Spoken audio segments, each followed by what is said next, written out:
Sa video na ito ay atin pong pag-uusapan kung tapos na nga ba ang correction na nararanasan ng mga altcoins at kung ano po ang maaari nating asahan ngayong taong 2025.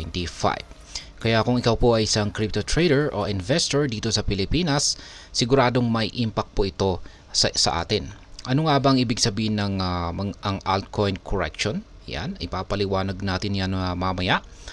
At pero sa simpleng salita ay ito po yung pagbaba ng presyo ng mga altcoins matapos ang isang bullish rally. Pero bakit po ito nangyayari at ano po ang ibig sabihin nito para sa kinabukasan ng mga altcoins tulad po ng Ethereum, XRP, BNB at marami pang iba.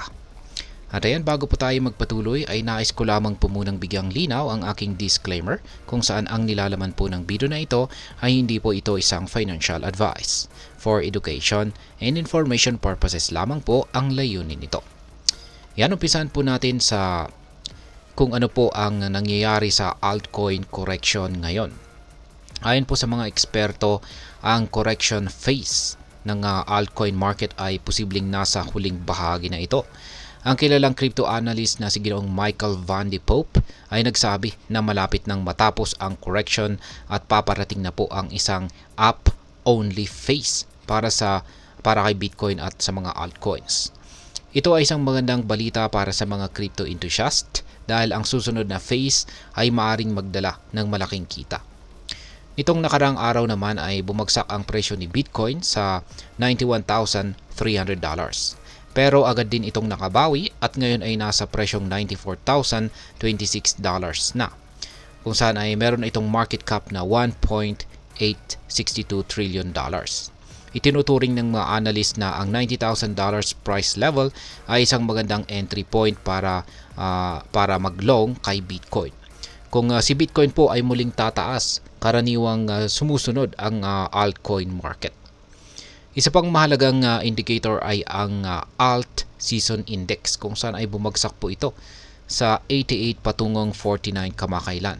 Pero nitong nakaraang linggo ay nagpakita na ito ng recovery na siyang nagpapakita po ng optimism habang papasok tayo sa 2025. Kaya ayan, ngayon ay ano naman po ang role ng Ethereum sa Alt Season.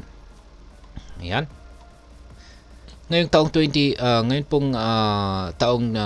nitong nakalipas po na taong 2024. Yan, itong nakalipas na taon ay underperformer po itong si Ethereum kumpara kay Bitcoin.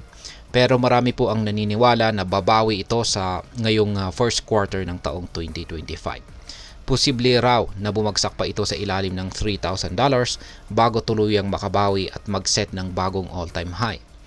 Sa kasalukuyan, ang trading pair na Ethereum BTC ratio ay nasa 0.03583. Pero kung mag-perform itong si Ethereum tulad ng ginawa nito nitong nakalipas na taong 2020 hanggang 2021, maaari po itong tumaas sa ratio na 0.114 na siyang magbibigay po ng target price na $10,600 para kay Ethereum.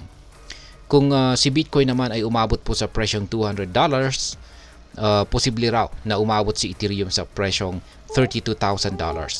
Ito po ay magdudulot ng malaking epekto hindi lamang kay Ethereum kundi pati na rin sa iba pang mga altcoins tulad po nila XRP, BNB, Solana at saka si Dogecoin. Yan, ang sunod na tanong ay kailan ba magsisimula ang susunod na alt season? Ayan, ito po yung gustong malaman ng lahat. Ayon po sa forecast ng DeFi Tracer, ang pinakamalaking alt season ay magsisimula ngayong January 2025. Ang dahilan po nito ay ang tinatawag na Golden Cross. Yan, Golden Cross pattern. Isang technical indicator po ito na nagpapahiwatig ng bullish trend.